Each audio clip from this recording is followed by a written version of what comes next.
Bonsoir à nouveau, vous informe aussi sur l'actualité en Abitibi-Témiscamingue. D'abord, pour entamer ce bulletin, on tient à corriger une erreur diffusée sur nos ondes lors de notre revue de la semaine du 23 décembre dernier. On a mentionné à tort que la ville de Val-d'Or offrait la plus forte majoration de taxes municipales de la région avec une hausse de 6,9 %. Toutefois, selon les chiffres exacts présentés officiellement par la municipalité, cette hausse se chiffre plutôt à 3,3 %. Nous tenons donc à présenter nos excuses à la ville de Val-d'Or et à ses citoyens qui ont été induits en erreur.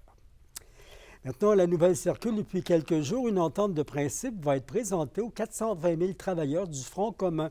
Des assemblées générales ont lieu dès la semaine prochaine. Bilan avec Kimélia La Liberté. Les travailleurs du Front commun n'ont pas dit leur dernier mot dans les négociations du secteur public. L'entente qui va être présentée aux membres, c'est un tout. Même si l'augmentation salariale de 17,4 % est sur toutes les lèvres, les membres auront une longue liste à analyser dans l'entente de principe présentée par Québec. Selon le président régional de la CSN, des enjeux régionaux tels que la rétention et l'attraction du personnel vont devoir être pris en compte par les membres. En région, on a un réel problème avec la rétention des ouvriers spécialisés. Et on voit que dans l'entente, il y aura une bonification de la prime octroyée aux ouvriers spécialisés, ce qui fait que c'est une augmentation de 5 %. Donc, il y avait déjà une prime de 10 % pour les ouvriers spécialisés. Cette prime-là va passer à 15 %. Donc, c'est quand même quelque chose d'intéressant, tant dans l'éducation que dans la santé. Toujours selon Félix-Antoine Lafleur, toutes les décisions reviennent entièrement aux membres. Ce qui est important de comprendre, c'est que notre objectif, c'est que ce soit les membres qui en soient informés le plus rapidement possible avant. Donc, on va laisser les syndicats prendre le temps d'informer leurs membres de la bonne façon parce que, comme je le dis, et c'est bien important de le comprendre, c'est un tout. La réalité de tous et chacun doit être représenté autant que faire se peut.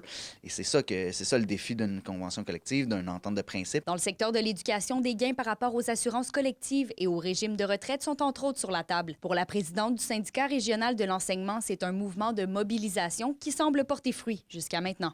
C'est clair que la mobilisation a joué un rôle crucial. On le sait, là, d'entrée de jeu, l'offre patronale était de 9 % pour le salaire pour 5 ans. On est maintenant, comme je vous le disais, à 17,4 %, même plus que ça quand on pense à la clause du pouvoir d'achat, de protection du pouvoir d'achat. Et c'est certain que si on n'était pas allé dans la rue, il n'y aurait pas eu ces gains-là. Puis là, on parle du salaire, mais il y a également tous les autres éléments, là, notamment au sectoriel, puis par rapport à retraite, assurance collective, etc. Dès le 15 janvier, les membres du Front commun vont donc être consultés et pourront voter sur l'entente de principe proposée par la CAQ. Les négociations devraient se poursuivre au moins jusqu'au 19 février. Kimélia La Liberté, RNC Nouvelles, Val-d'Or. Une cérémonie a eu lieu aujourd'hui à Sainte-Germaine-Boulay. On a remis la médaille de la députée à Mme Diane Brousseau, une citoyenne qui a fait preuve de courage. Le 6 octobre 2022, un feu est survenu dans son appartement où résidaient également 11 personnes. En plus de déclencher l'alarme, elle a pris le risque de cogner à la porte du bâtiment pour s'assurer que chaque personne, majoritairement des individus âgés, puisse sortir sécuritairement. L'appartement est une perte totale, mais heureusement, il n'y a eu aucun blessé et aucun décès.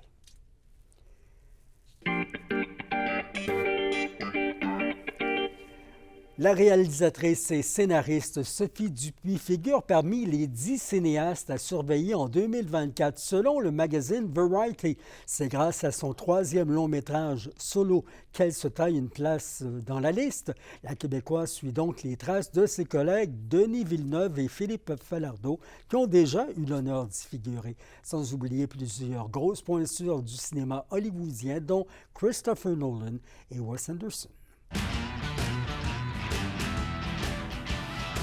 Malgré 2 défaites, les Foreurs de Val-d'Or concluent leur week-end d'action avec un point sur une possibilité de 4. D'abord, vendredi, les Foreurs se sont inclinés 5-2 contre les Olympiques de Gatineau. Les hommes de Maxime Desruisseaux avaient toutefois l'opportunité de se reprendre samedi contre l'Armada de Blainville-Boisbriand. Dans un match qui se voulait à l'avantage de l'Armada, les Foreurs ont tout de même offert une bonne performance, concluant avec un revers de 2-1 en surtemps. Avec ces 2 matchs, la série de revers de Val-d'Or est maintenant de 5. Et week-end à domicile satisfaisant pour les Huskies à Rouyn-Noranda. La moitié des points disponibles ont été mis en banque. D'abord à l'action vendredi, la Meute s'imposait par 6-3 contre l'Armada de Blainville-Boisbriand avec une récolte de 5 points. Denis Bourrache s'est mérité la première étoile. Avec tous les 2-3 points, André Losco et Jérémy Langlois complétaient la marche avec la deuxième et troisième étoile. De retour en action samedi, malgré une bonne performance, Martin Dagenet et ses hommes ont perdu 5-4 contre les Olympiques de Gatineau, dis-je bien. Avec la défaite, la série de victoires des Huskies s'est terminée à 11. Prochain match des Huskies et des Foreurs, c'est le duel de la 117, mardi, demain à l'Arena Glencore. Les équipes du circuit Chickini avaient jusqu'à samedi pour réaliser l'échange de joueurs. Les Foreurs ont notamment été actifs avec 4 transactions. Voici là-dessus Johan Carrière. Je l'ai dit depuis que j'étais en poste de directeur gérant, on n'a pas de choix au repêchage. Fait que si ça me sortait par les oreilles, les choix au repêchage, Thomas Sibulka sera encore ici aujourd'hui. C'est dans le but de continuer à remplir leur banque de choix au repêchage que les Foreurs ont échangé le défenseur Thomas Sibulka au Cap-Breton contre 2 choix de deuxième tour. Pour le remplacer, Val-d'Or a acquis William Bishop du Titan d'Acadie Bathurst et a ajouté l'attaquant de 20 ans Xavier Sarrazin à son noyau offensif. Maxime Desruisseaux s'est dit satisfait de son travail durant la dernière période des échanges. Je fais partie de ce lot-là qu'on a hâte justement d'avancer, mais je pense que le fait d'avoir échangé Thomas Sibulka va nous permettre ça. On est allé chercher 2 excellents choix au repêchage et puis ça c'est une transaction qui, à court terme, nous fait mal sans aucun doute, mais par contre, à long terme, je pense que ça va être très bénéfique. Le capitaine David Doucet et Zachaël Turgeon ne seront également pas de retour avec l'équipe pour cette deuxième moitié de saison. Le premier a décidé de rentrer chez lui pour soigner ses blessures, tandis que le deuxième a souffert de la congestion chez les joueurs de 20 ans au sein de l'équipe. Avec Sibulka, ce sont donc 3 des 4 membres du groupe de leadership du début de la saison qui ont quitté dans les derniers jours. Une situation qui n'inquiète toutefois pas Maxime Desruisseaux. Charles-Antoine Plot aurait pu facilement avoir une lettre au camp d'entraînement, Gaudio également.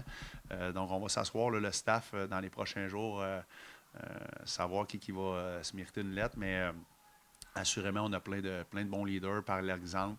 Vous l'avez vu, là, on ne l'a jamais annoncé officiellement, mais Barry a une lettre depuis un certain temps. Évidemment, on l'a considéré parce que de sortir des leaders, ça a un impact dans un vestiaire, sur la glace, bref, partout là, dans la vie de tous les jours. Donc, oui, on l'a considéré, mais il fallait avancer comme équipe, comme organisation. Les Foreurs regardent maintenant vers les séries éliminatoires et la clé pour y parvenir sera la santé des joueurs. Si son groupe parvient à éviter les blessures, le directeur général et entraîneur-chef est convaincu qu'il participera à la danse printanière. L'objectif, c'est de faire les séries, puis une fois qu'on va d'être là, ça va être justement de causer cette surprise-là en première ronde, mais sans aucun doute, j'y crois plus que jamais. Pour une des raisons, c'est pour que la première fois en 3 ans, on va dire ça comme ça, pour la première fois en 3 ans, on a un gardien numéro 1 en janvier. Donc, ça, c'est le fun. Johan Carrière, RNC Nouvelles, Val-d'Or. Si une veille de tempête hivernale laisse entendre que 40 cm pourraient tomber dans l'ouest du Québec, notre région et l'alerte météorologique d'Environnement Canada jasent plutôt d'autour de 20 cm. D'abord très froid cette nuit avec un ennuagement et moins 24, minimum moins 18 au Témiscamingue. Attention toujours aux engelures. Demain, les nuages sont en place pour 2 cm de neige, 5 au Témiscamingue en mi-journée avec des vents de 20 km/h. Maximum de moins 6 à moins 8 degrés, 10 à 15 cm pourraient s'accumuler dans la nuit de mardi à mercredi et on aperçut toujours des flocons pour la journée de mercredi avec moins 5 degrés.